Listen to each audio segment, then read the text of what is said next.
Hi friends, मैं इमराज काबलिया आप सभी का स्वागत करता हूँ आज के क्लासेस में। तो आज का जो हमारा टॉपिक है वो है concept of liberty, equality and fraternity. तो ये है हमारी एक नई सीरीज डू यू नो के अंदर। और साथ ही साथ मुझे ऐसा लगता है कि आपको इस लेक्चर को और आने वाले इस सीरीज के हर एक लेक्चर को देखना चाहिए, क्योंकि इसमें हम कवर करेंगे पॉलिटी, इकोनॉमिक्स और भी कई इंटरेस्टिंग सब्जेक्ट के topics. So let us begin.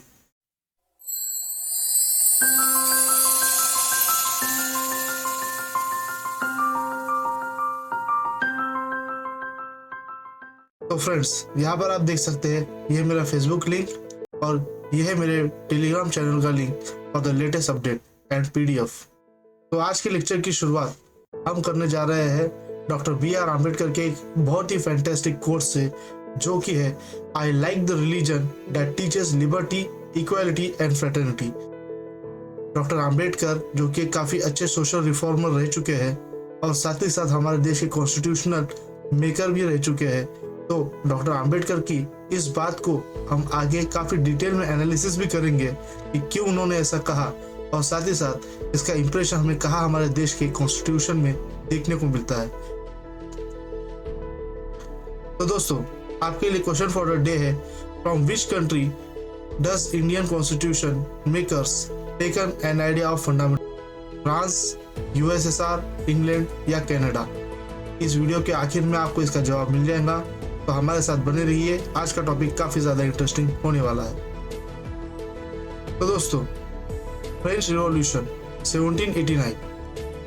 French revolution की सबसे खास बात यह है कि जब 1789 में पहली बार यहाँ पर रिवॉल्यूशन हुआ तो लिबर्टी, इक्वालिटी और फ्रेटर्निटी के आइडिया को वाइड स्प्रेड किया गया। इसके अलावा रेनेसा के बाद में जब फ्रेंच रिवॉल्यूशन के कई सारे ब्लैक बियरर और कई सारे थिंकर जैसे कि रूसो और भी कई और लोग सामने आए और इन्होंने अपने अपने आइडियाज को देश में और साथ ही साथ विदेशों में भी फैलाया।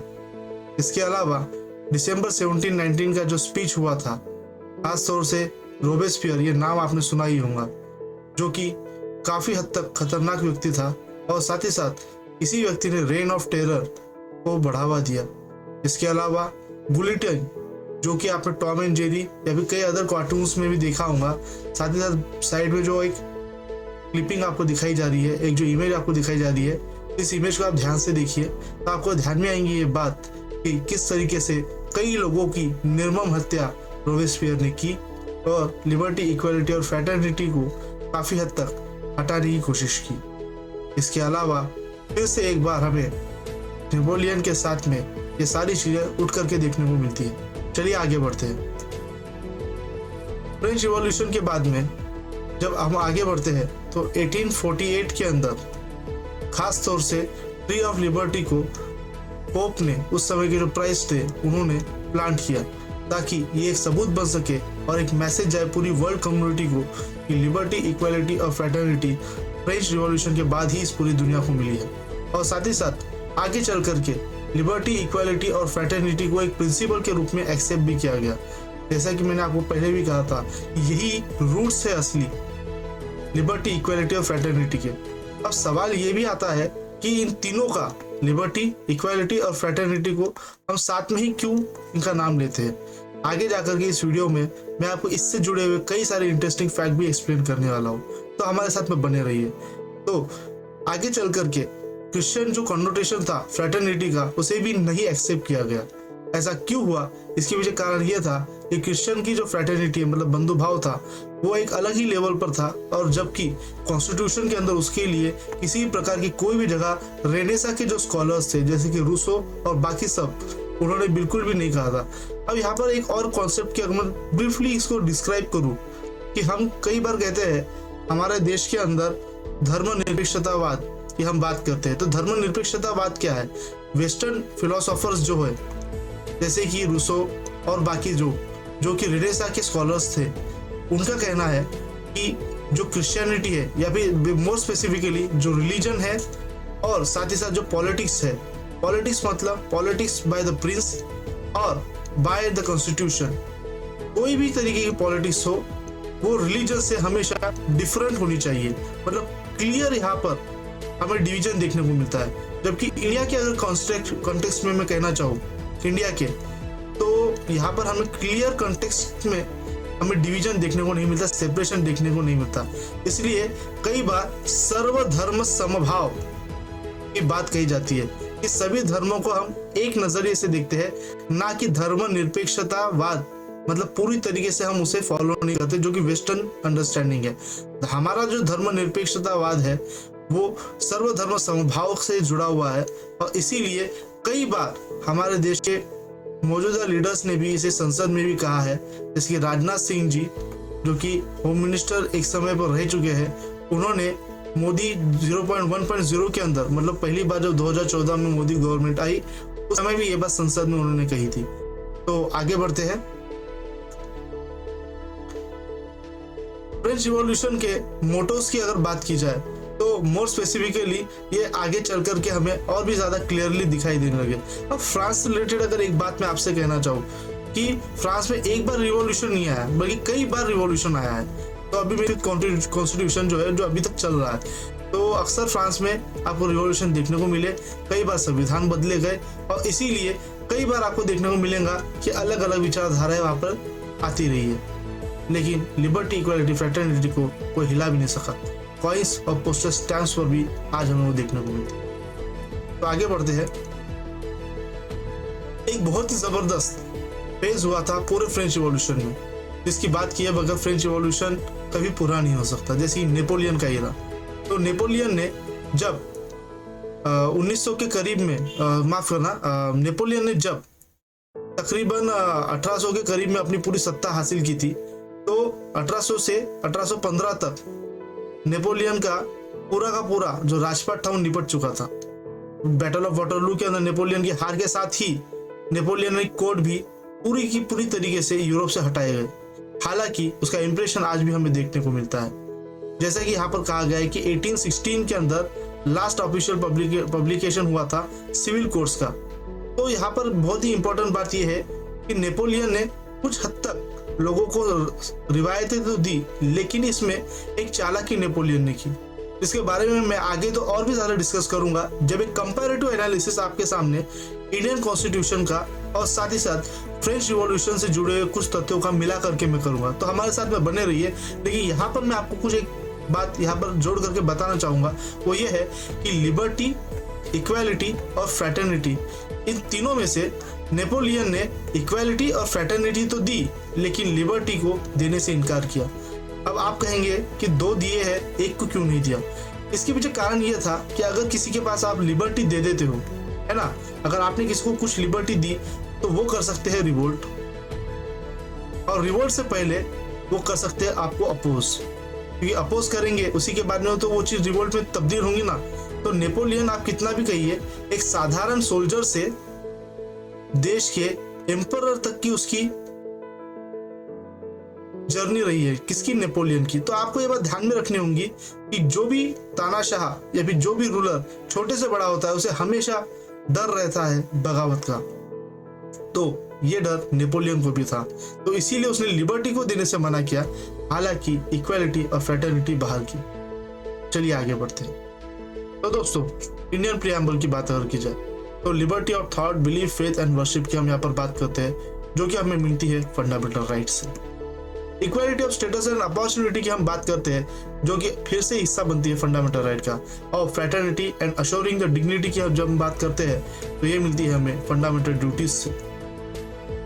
अब ये तो जिम्मेदारी हो गई और ये दोनों है अधिकार।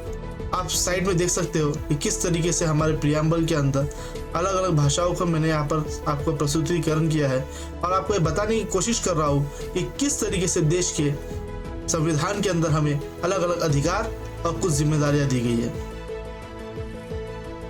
फंडामेंटल राइट, तो दोस्तों फंडामेंटल राइट जो है उसमें से कुछ ऐसे फंडामेंटल राइट्स है जो कि सिटीजन या फिर गैर सिटीजन, मतलब हमारे देश के नागरिकों या गैर नागरिकों को दी जाती है। जैसे कि article 14, equality before law and equal protection of law, दोनों को दिया जाता है। जबकि इक्वालिटी ऑफ अपॉर्चुनिटी ये सिर्फ सिटीजन्स तक ही सीमित है, देश के नागरिकों का ही ये अधिकार है। 26 के अंदर to manage the religious affair और 27 के अंदर पेमेंट ऑफ टैक्सेस से रिलेटेड खास तौर से प्रमोशन ऑफ एनी रिलीजन जो लिए जाते हैं। जैसे कि अगर आप हज के लिए जो मुस्लिम लोग जाते हैं उनके लिए कई सारी चीज़ें सरकार भी देती है, और इसके अलावा सरकार के साथ साथ ही कई सारी सहूलतें अलग अलग तरीके से एक ज़कात नाम का एक टैक्स होता है जो कि मुस्लिम्स कलेक्ट करते हैं, ज़कात नाम का, और साथ ही साथ ये 2% ऑफ इनकम होता है ना। तो साल भर के इनकम से सिर्फ आपको 2% देना है, और साथ ही साथ इसका इस्तेमाल होता है पब्लिक वेलफेयर के लिए। तो इसके ऊपर गवर्नमेंट ऑफ इंडिया कोई टैक्स नहीं लगाती किसी भी मुस्लिम इंस्टीट्यूशन के ऊपर, रिलीजियस इंस्टीट्यूशन। इसके अलावा freedom for attending the religious instructions या फिर और worship in certain education institute. अब यहाँ पे मदरसों की अगर हम बात करें तो यहाँ पर पूरी तरीके से सहूलत दी जाती है सरकार के द्वारा कि आप वहाँ पर अपने धर्म को फैलाने के लिए इंस्ट्रक्शन दे सकते हो। इसके अंदर सरकार ज़्यादातर इंटरफेयर करती हुई हमें नज़र नहीं आती है। अब फंडामेंटल ड्यूटीज़ की अगर बात की जाए, इसी से रिलेटेड मैंने आपको सवाल भी किया था कि फंडामेंटल ड्यूटीज़ को कहाँ से लिया गया हमारे देश के संविधान में। तो चलिए सबसे पहले ये जानते हैं कि फंडामेंटल ड्यूटीज़ आखिर आई कहाँ से। क्या ये हमारे देश के संविधान में सबसे पहले जब हमारा संविधान 1949 में एक्सेप्ट किया गया था और 1950 के अंदर 26 जनवरी 1915 में जब लागू किया गया था, क्या तब से ये हमारे देश के संविधान का हिस्सा है? जवाब है नहीं। तभी इसे कब लाया गया? तो 42nd कॉन्स्टिट्यूशनल अमेंडमेंट एक्ट के तहत इसे लाया गया। यहाँ पे जसवंत सिंह कमेटी की भी बात की जाती है, और साथ ही साथ इसमें लेटर ऑन एडिशन किए गए 86th कॉन्स्टिट्यूशनल अमेंडमेंट के द्वारा। तो ये सारी चीज़ें आपको पता होनी चाहिए। इसके अलावा आर्टिकल 51A ये यहाँ पर हमें फंडामेंटल ड्यूटीज़ देखने को मिलती है। ये फॉलोइंग फंडामेंटल ड्यूटीज़ ये कॉन्स्टिट्यूशनली चैलेंजेबल नहीं है, मतलब जस्टिसिएबल नहीं है in the court of law. मतलब अगर आप किसी फंडामेंटल ड्यूटी को पालन नहीं भी करते हो, जिस तरीके से डीपीएसपीज जस्टिफाइड नहीं है या जस्टिसिएबल नहीं है, उसी तरीके से फंडामेंटल ड्यूटीज भी जस्टिसिएबल नहीं है। तो ये बात को आप ध्यान में रखिए, इन्हें आप रोक करके पढ़ सकते हो। जो इंपॉर्टेंट चीज़ मैं यहाँ पर आपको बताना चाहता हूँ वो यही है कि स्प्रेड ऑफ ब्रदरहुड, यही है फ्रेटर्निटी। तो फ्रेटर्निटी की बात हमें देखने को मिलती है फंडामेंटल ड्यूटी के अंदर, ठीक है। और भी फंडामेंटल ड्यूटीज़ है, यहाँ पर आप इन्हें वीडियो पॉज करके पढ़ सकते हो। मैं एकदम डिटेल्स में इसके नहीं जाऊँगा क्योंकि आज का हमारा टॉपिक थोड़ा सा अलग है, लेकिन ये टोटल 11 ही नंबर है, ठीक है। तो एक बार फिर से आप इन्हें देख सकते हैं, ठीक है। तो चलिए आगे बढ़ते हैं। अब मैं आप सभी के लिए दोस्तों सारी की सारी चीज़ें को फिर से एक बार सम अप करूँगा ताकि आप बेहतर तरीके से समझ सके कि हमने आज क्या क्या सीखा है। सबसे पहले हमने फ्रेंच रिवॉल्यूशन के बारे में सीखा कि फ्रेंच रिवॉल्यूशन ने किस तरीके से लिबर्टी, इक्वालिटी और फ्रेटर्निटी को प्रस्तुत किया एक कॉन्सेप्ट के रूप में। रेनेसा के जितने भी स्कॉलर्स थे, जैसे कि रूसो और जितने भी अदर स्कॉलर्स थे, उन्होंने अपने आइडियाज़ के थ्रू पब्लिक को इन सारी कॉन्सेप्ट से रूबरू कराया, और साथ ही साथ आगे चल करके ये कॉन्सेप्ट अलग अलग देशों के संविधान में हमें देखने को मिले। अब बात आती है नेपोलियन की। नेपोलियन ने क्या किया? नेपोलियन ने लिबर्टी, इक्वालिटी और फ्रेटर्निटी में से इन दोनों को तो दिया, लेकिन लिबर्टी को देने से मना कर दिया। और नेपोलियनिक कोड भी इसी की ओर इशारा करते हैं। इस पे यहाँ पर आपको ध्यान देना होगा कि नेपोलियन ने लिबर्टी को क्यों नहीं दिया, क्योंकि उसे बगावत का डर था, उसे रिवोल्ट का डर था। तो आज 1958 के बाद से जो 5th कॉन्स्टिट्यूशन है, फ्रेंच कॉन्स्टिट्यूशन। तो दोस्तों आगे क्वेश्चन फॉर द डे का आपको जवाब मिल गया कि from which country does Indian constitution maker taken the idea of fundamental rights, माफ कीजिए फंडामेंटल ड्यूटीज। तो यहाँ पर मैं आपको बता देना चाहता हूँ, यहाँ पे थोड़ा टाइपो एरर हो गया है। तो वो था, उसका जवाब था यूएसएसआर। तो यूएसएसआर इसका जवाब है। यहाँ पर फंडामेंटल ड्यूटीज आएगा, मुझे माफ करना। तो फंडामेंटल ड्यूटीज यूएसएसआर से ली गई है। और साथ ही साथ आपको ये भी बात ध्यान में रखनी होगी कि यूएसएसआर यहाँ पर मैंने इसलिए कहा है क्योंकि 1991 में जब यूएसएसआर कोलैप्स होकर गया था, उसी के बाद में रशिया वहाँ से बाहर निकला। रशिया, यूक्रेन और बाकी सारी कंट्रीज बाहर निकली, इसलिए उससे पहले वो एक यूएसएसआर था। तो यूनियन ऑफ सोवियत रूस इसे कहा जाता था।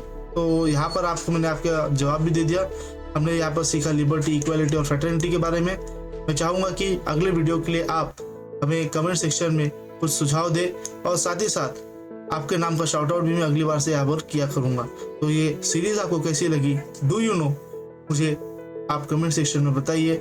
आप व्हाट्सएप और साथ ही साथ टेलीग्राम चैनल को, हमारे टेलीग्राम ग्रुप को ज्वाइन कर सकते हैं पीडीएफ के लिए। और मुझे उम्मीद है कि आपको आज का लेक्चर काफ़ी हद तक पसंद आया होगा। तो दोस्तों, आप सभी का धन्यवाद एक बार से, और बहुत बहुत धन्यवाद। Like, share and comment to this video. Subscribe HK Classes. Hit the bell icon below. Friends, this is Hemraj Kablia signing off.